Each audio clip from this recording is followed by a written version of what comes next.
Hey children, this is your old Uncle Jebediah Springsteen here. You want to hear a story? Yes, Jebediah! Sure, Uncle Jebediah.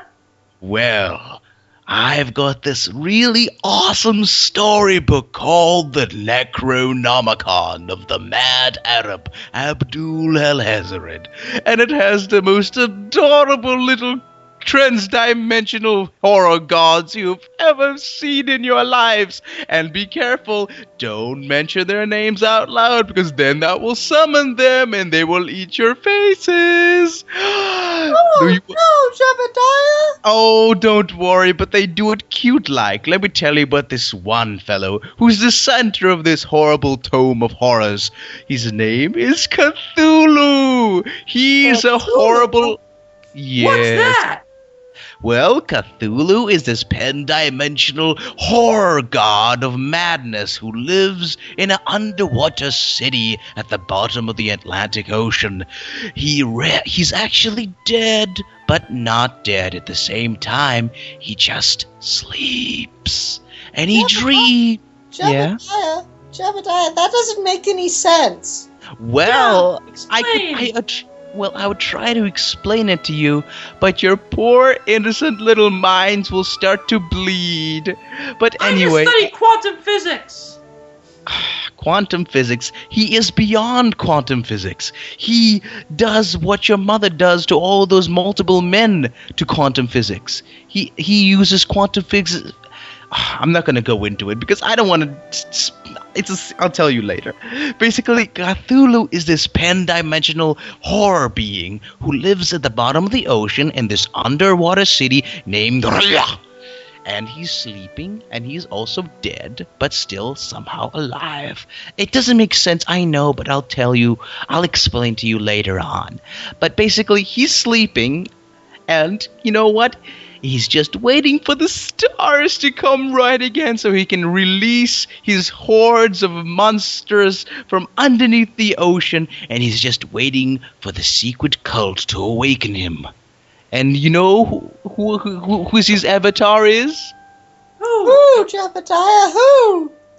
Dagon, our god, our great and wonderful town spirit. You know that I went to show it to you, like on the summer festival. You know, he's the big monstrous fella who we fed that hobo to. Remember? Oh yeah! wow! Hobo screamed and screamed. Yes, We laughed. Yeah, you sacrificed And a then you bought me cotton candy. I did, and you sacrificed a horse to him, didn't you, Ian? Yes, I sure did. Yes, your hands were red and bloody, and you just looked so adorable, covered in its gore. You Oh, shucks, Uncle Jebediah. Why didn't you let me sacrifice him? You're far too young, and besides, you're not strong enough to hold the sacrificial blade yet. You will, trust me. Once you turn 3, don't worry, you'll be killing plenty of virgins. But anyway, I can't wait to be 3, Uncle Jebediah. Oh, totally. But Cthulhu is the most adorable monster you'll ever meet, and he's waiting for us to let him free when the stars come right. And when he's awakened, guess what, guys? What? He is going to obliterate and wipe the earth clean from the filthy scourge that is humanity and lay the city... Yay! That's right. He will melt and obliterate all life from this horrible white piece of filth that hangs in space. And he and the rest of the old ones will drag this filthy orb into the chaos dimension and split it up amongst themselves. And you know what? He will eat our souls. He will devour them with his horrible tentacles of death and pain, and you will forever burn and suffer in his horrible pan-dimensional horror belly. Doesn't that sound just gosh darn fun, fellas? I can't Yeah, wait. what does Cthulhu look like? Oh, well, he looks basically, take a dragon, a human being, an octopus, and a horrible, giant, cross-dimensional, monstrousy, physics-destroying... I don't have the words. I'm so sorry. Let me just let me say to you in the old tongue. You have been practicing the old tongue, haven't you guys? Of course we Uncle have. Jebediah. Now, how do you say destroying the innards of an infantile? Come Ian, do you on. remember? No, I'm sorry, I don't. Damn Well, it. oh, remember, we don't swear. We only swear at the I'm apostates. sorry, Uncle Jebediah. Oh, it's okay. But here, this is how you say it. Now repeat after me.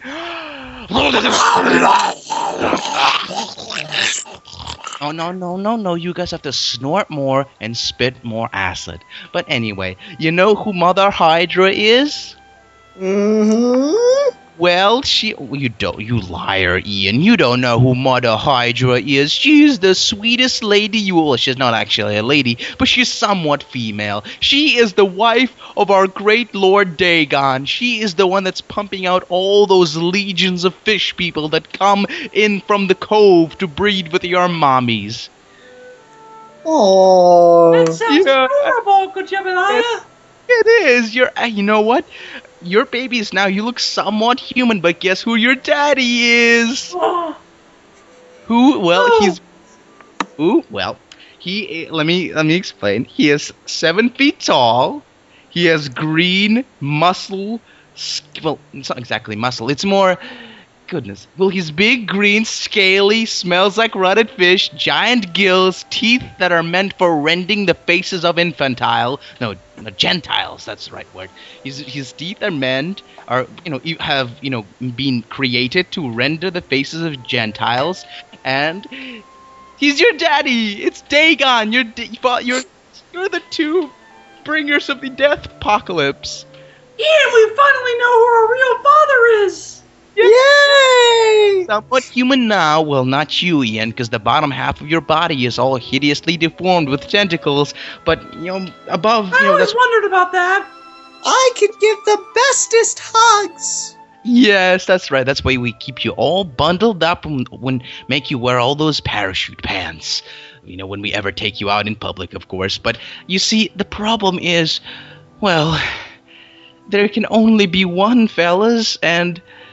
once you come of age, we will take you out to Nightmare Rock and have you fight to the death. Doesn't that sound fun? Yeah. Yes. Well, I'm younger.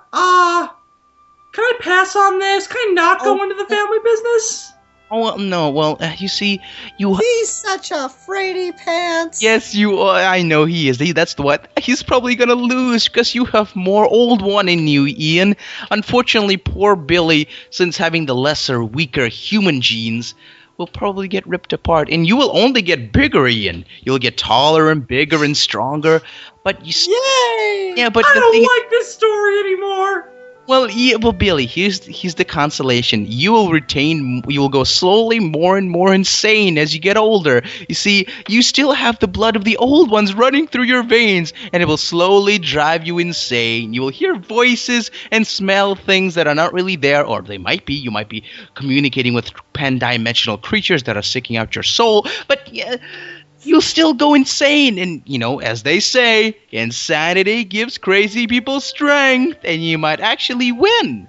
Of course, you'll only have one weapon, like a tiny little gutting knife, and who knows, maybe you'll win. I highly doubt it, but maybe you will. I don't like this story anymore. Can I go home? Oh, no, you are home. You are home. But anyway, let me tell you about Yog-Sothoth.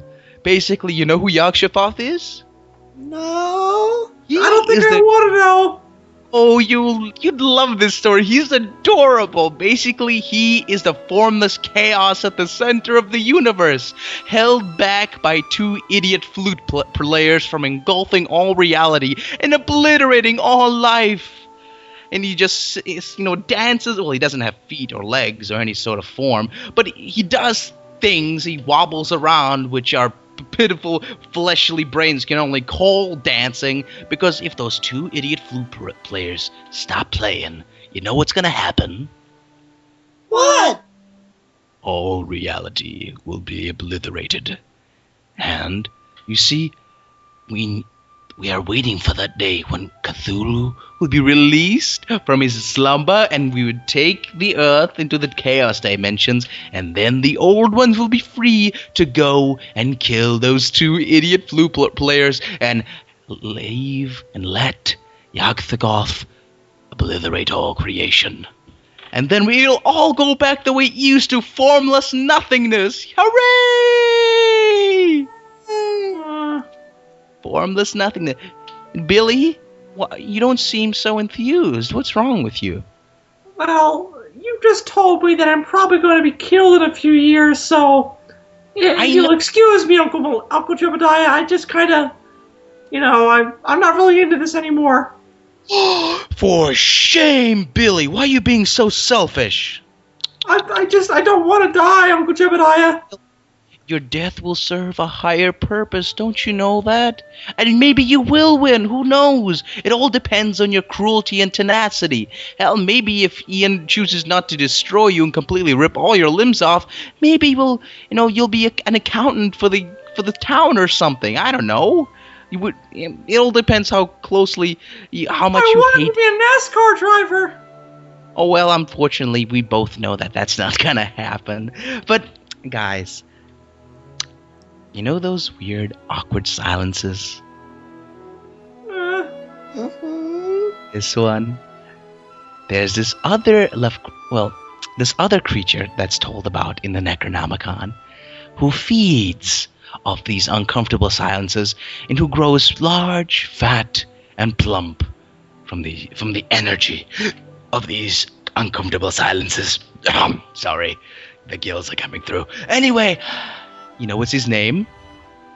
What? Well, it's not really a he because it's a sexless, formless hyper being. But let's see if I can pronounce its name. Can you repeat that, guys? Come on, Billy. I don't want to say it. Come on, or it's gonna get ya. That's right. Well, basically, it has these multiple tentacles coming out of its irises and 16 eyes all over its bodies. Well, actually, it's not 16 eyes. Let me think about. Oh no, that's the other Lovecraftian monstrosity. It has 778 times.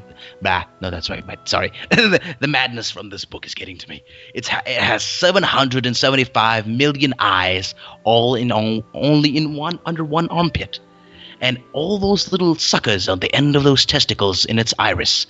You know what they feed on, gentlemen? What? They feed on the souls of unbaptized babies. Isn't that just adorable? Uncle Jebediah? Yeah? Were Ian and I baptized as babies? You do realize sacrificial water burns the skins of the offspring of the old ones, so we couldn't do that, of course. Don't worry, Billy, you won't die as a baby. You're already two. So you're hardly a baby. And you remember, Ian's gonna kill you anyway. Well, that's still to be seen, but your soul will be eaten by the other horrible monster mentioned in the Necronomicon. Sorry, it's the vapors from the book are slowly. Reality's starting to bend a little, but never mind that. Well, basically, it will say if you have a child, it will eat your child. Basically, it has 17 tentacles coming out of its irises. Every single one of those suckers on those tentacles eats the souls of unbaptized babies. It's got 7,000 eyes under one armpit and trillions more all over its body. It has no feet. It only has. It's basically a thing made of eyes and tentacles coming out of those eyes, and it has 17 bat-like wings, and it morphs in and out from this horrible, cross-dimensional, half flesh, half not flesh, half matter, half antimatter thing that feeds on the screams. Well, not on the screams. On the silences, on the awkward silences of unworried children. Doesn't that sound adorable, guys? Uncle Jebediah, I want to give you a big old tentacle-filled hug. Come here, Ian, my favorite. Oh. Okay. I hate life.